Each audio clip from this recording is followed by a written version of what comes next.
My department head leaned over my desk one morning, smirking. "You're lucky we haven't replaced you with an intern yet. Would be cheaper and less drama." I nodded, stayed silent, and collected every single task he had assigned that violated company policy. When legal got involved, he was escorted out of the building before lunch, still arguing that it was just a joke. I've worked at the same logistics company in Charlotte, North Carolina for 7 years. I handle project analysis. Boring to most, but I've always liked the numbers. Quiet work, steady hours, good pay. I'm not the kind of person who tries to stand out. I do my job. I don't complain. I stay late when needed, and I never make waves. That worked just fine, until we got a new department head. Gregory Myers started about a year ago. He replaced Diane, our last manager, after she retired. Diane was firm but fair. She listened to us, she knew the work, and she fought for her team. Gregory was none of that.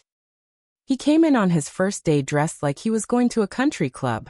Dark blue suit, red tie, hair slicked back like he was trying to look younger than he was. I think he was in his early 40s, but always acted like he was above us. Like he'd been sent in to clean up the mess he thought we were. He called a team meeting the next morning and opened with, "This place runs like a public DMV. We're gonna make it run like a private jet." That's the kind of guy he was.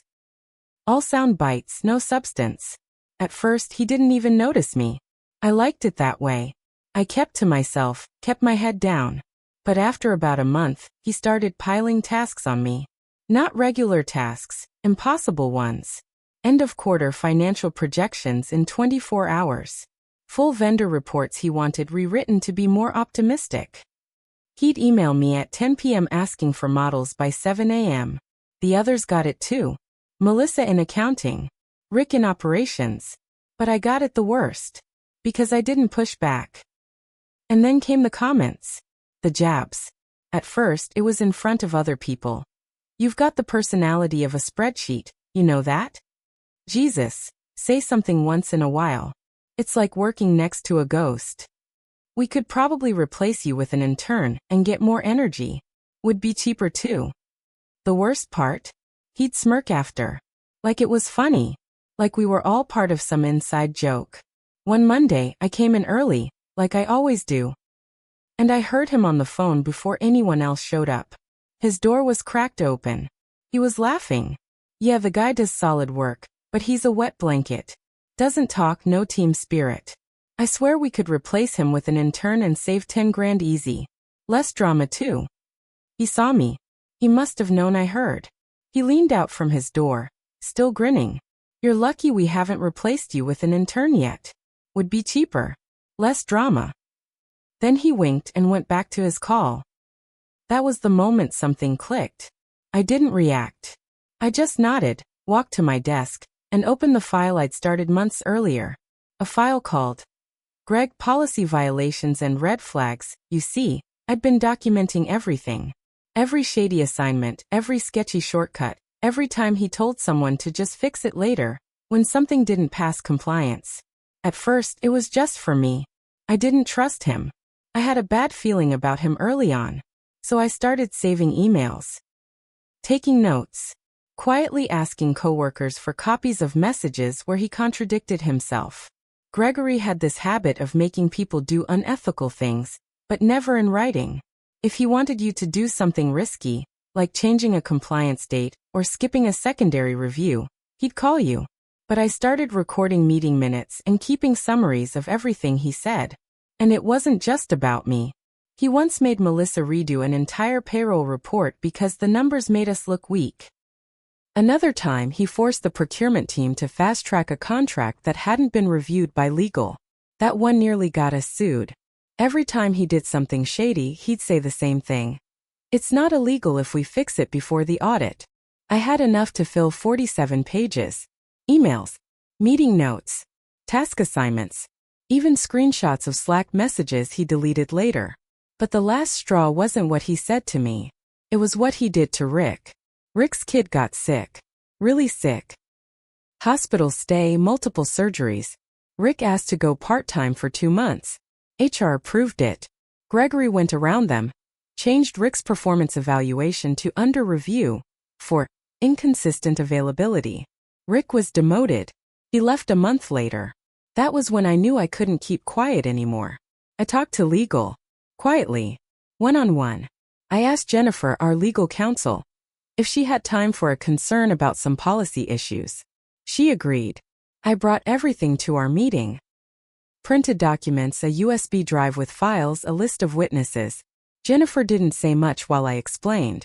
She took notes. Asked only one question. Did he know you were keeping records? I said no. She nodded. At the end of that meeting, she looked at me and said, "Don't talk about this to anyone yet. Thank you for bringing this forward." 3 days later it happened. Gregory walked in on Friday morning, same as always. Sunglasses still on, iced coffee in hand, cracking jokes with one of the younger analysts. At 10:47 a.m., 2 people from legal and 1 from HR walked into his office. We all heard him laugh. "What is this? A review? You didn't schedule anything." Then silence. At 10:53 a.m. he was being walked out. He didn't get to clear his desk. Just grabbed his phone and wallet. His face was red, jaw clenched, eyes darting around the office like he was trying to figure out what the hell just happened. He stopped at the front desk and said loudly, "It was a joke. I was joking. You people take things too seriously." No one said anything. Melissa stared at her monitor. Rick had already left. James nodded at me when our eyes met. He didn't ask questions. He knew. Gregory hasn't been back.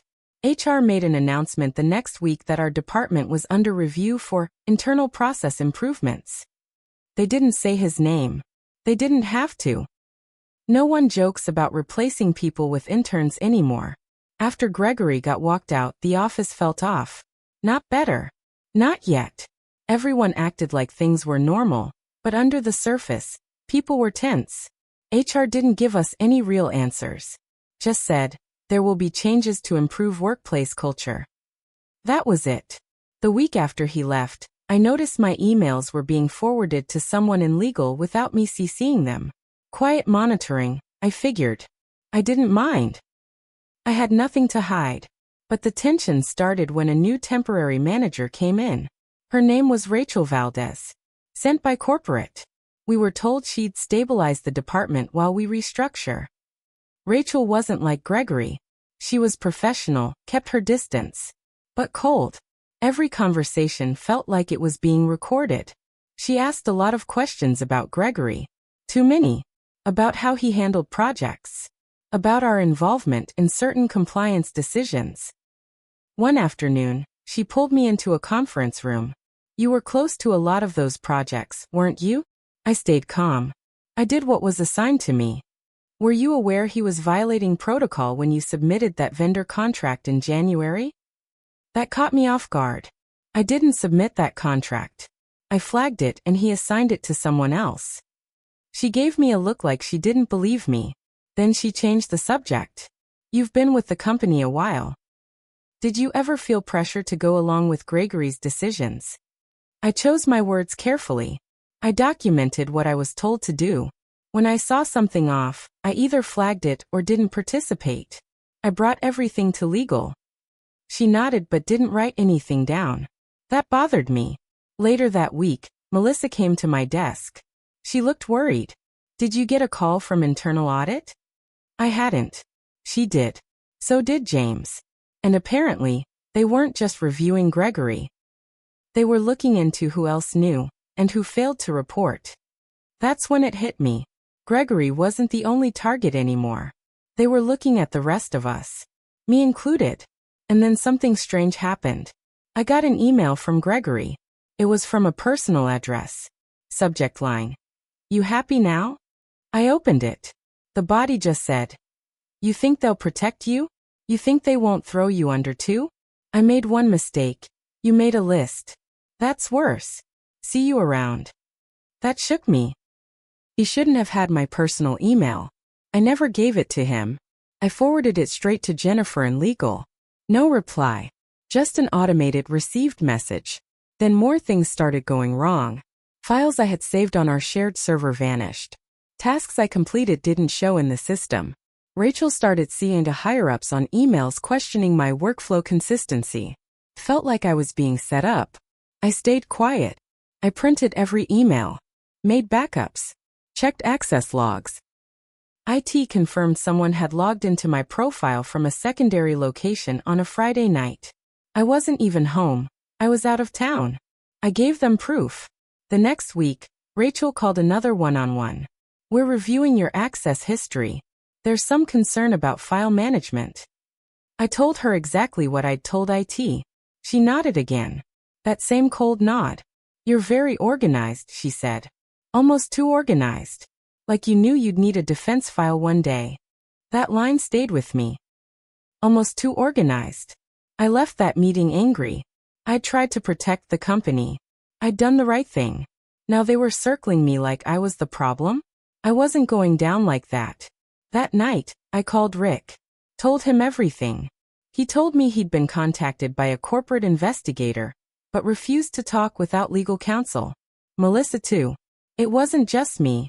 They were trying to see if Gregory's actions could be blamed on department culture. On us. They were trying to clean the mess by smearing the people who stayed behind. So I made another decision. I reached out to an employment lawyer outside the company. I brought him everything.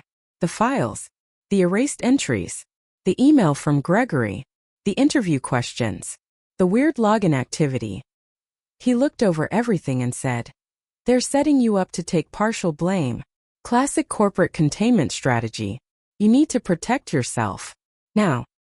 I filed a formal legal notice the next morning. It wasn't a lawsuit. Not yet. Just a notice of representation and concern for retaliation after whistleblowing. Within 24 hours, HR scheduled a meeting with me. Jennifer from legal was there. Rachel wasn't. Jennifer didn't look cold anymore. She looked tired.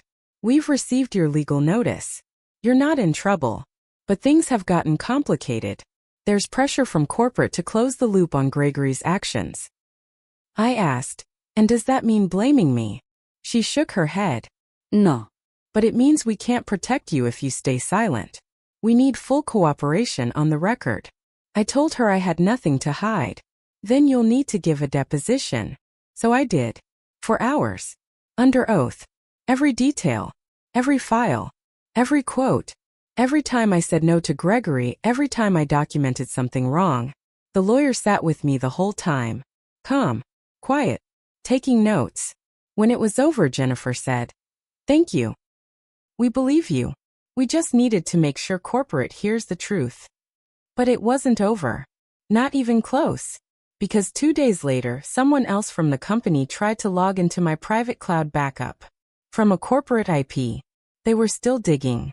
Still trying to find something. Or silence me. I changed all my passwords. Personal, work, everything.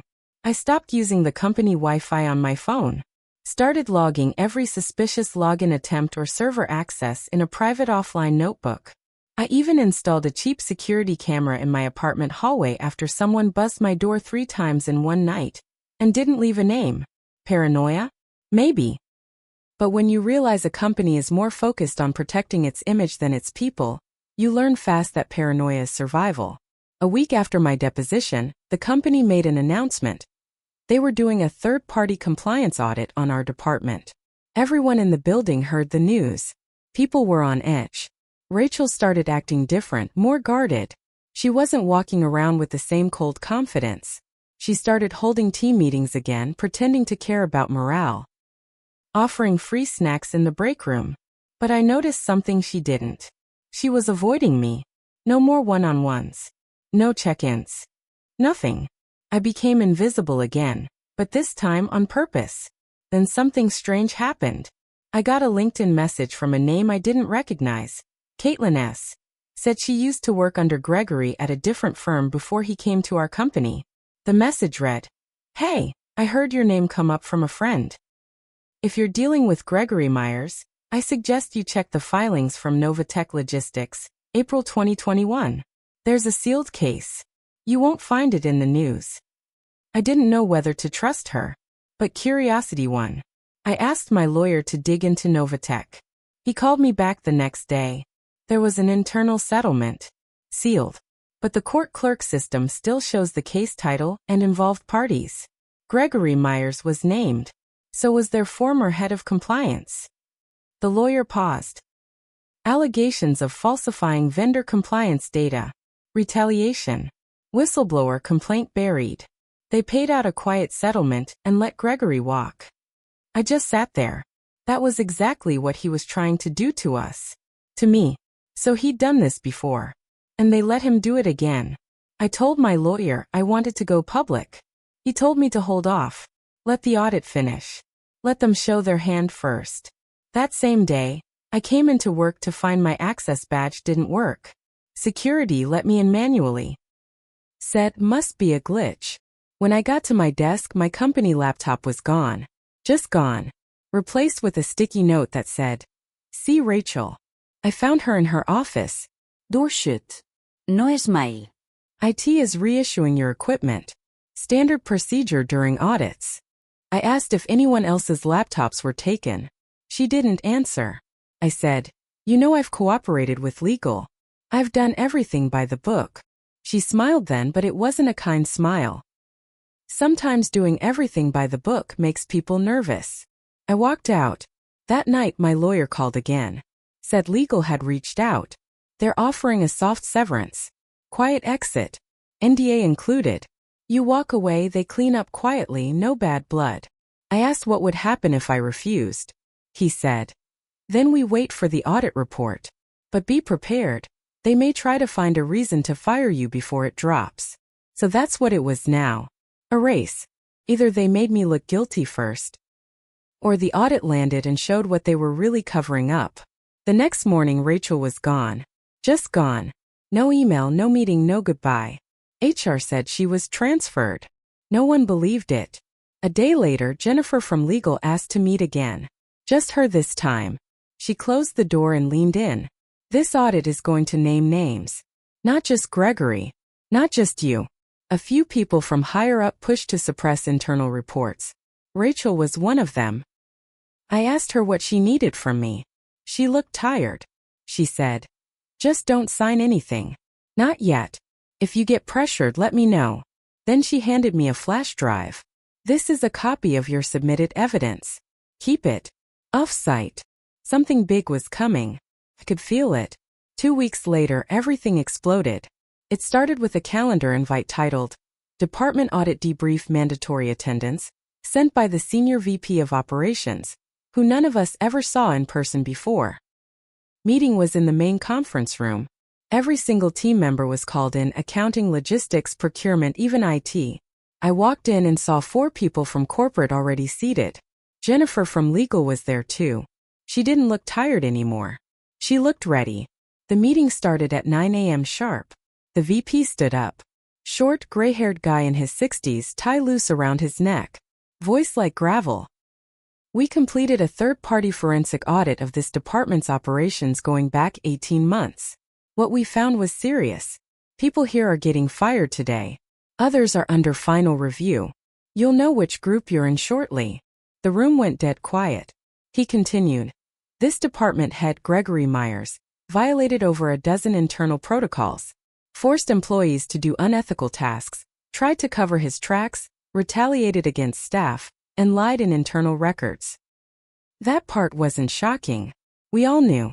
But what came next was, what's worse, there were internal actors above his level who helped him, either by turning a blind eye or by suppressing whistleblower complaints. He turned to the projector. A slide came up. Confidential report findings. Key names and actions. There were 5 names on it. Gregory Myers, Rachel Valdez, VP of Internal HR, 1 Procurement Manager, and Mine. I froze. My name was listed with a note. Early awareness of violations. Failed to escalate formally for over 4 months. That hit me like a punch to the gut. I couldn't breathe. I stood up. That's not right. I brought everything to legal. The VP looked at me. You did. Eventually. But during the 4 months you were collecting data, the violations continued. Your documentation helped us. But your silence let Gregory operate unchecked longer than he should have. Jennifer leaned forward and added, "You were part of the solution. But in the beginning you chose to protect yourself." That delay had consequences. I wanted to argue. I wanted to scream. But she was right. I waited too long. I could have come forward when Rick was demoted, when Melissa was targeted. But I stayed quiet to stay safe. And people suffered while I collected receipts. The VP looked around the room. Gregory has been permanently blacklisted.